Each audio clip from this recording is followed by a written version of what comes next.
కూడా ఈ भैया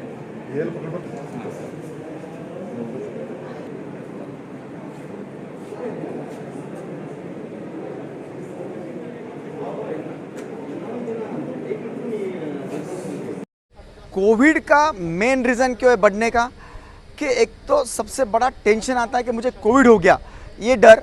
दूसरा, हॉस्पिटल में लाखों रुपए के बिल होते हैं, उसका डर।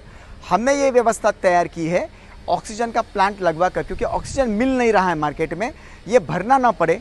यहाँ पर डायरेक्ट ये प्लांट से पेशेंट्स को, रुग्ण को और उनको मरीज़ को डायरेक्ट ऑक्सीजन मिले। उसके साथ साथ हमने 150 सिलेंडर का बैकअप भी रखा है। इसमें कोई खराबी आती है तो इधर तुरंत 1 सेकंड में जोड़ा जाएगा। और ये हॉस्पिटल से सुसज्जित 22 बेड्स आईसीयू के हैं और सेकंड फ्लोर और थर्ड फ्लोर पे 38 और 42 ऐसे 100 बेडेड ऑक्सीजन के हॉस्पिटल यहाँ पर हमने शुरू किया है।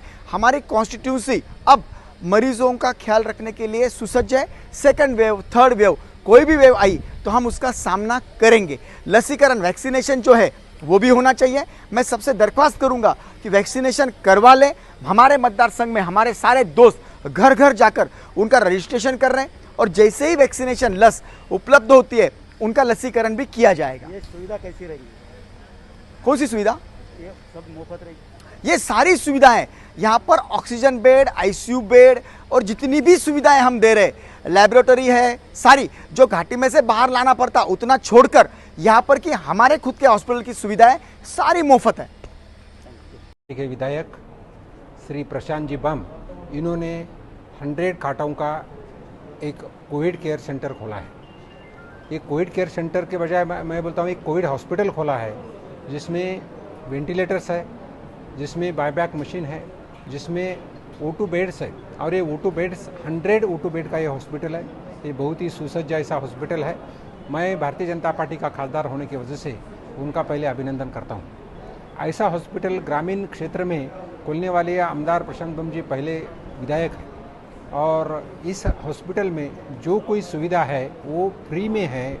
ग्रामीण लोगों के लिए, किसानों के लिए, मजदूरों के लिए एक पैसे का भी उन्होंने दवा लिख के नहीं देने वाले, इसलिए मैं उनका अभिनंदन करता हूं। और इस तरीके से हॉस्पिटल देहात में हो या शहर में हो खोलना चाहिए।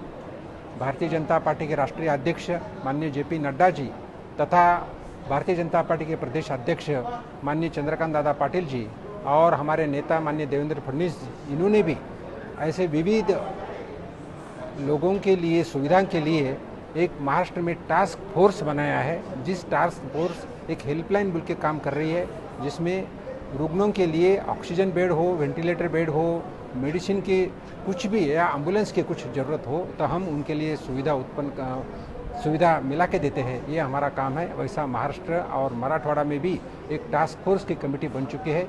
मराठवाड़े का इंचार्ज बोल के मैं काम कर रहा हूँ और ये पहला हॉस्पिटल मराठवाड़े में हमारे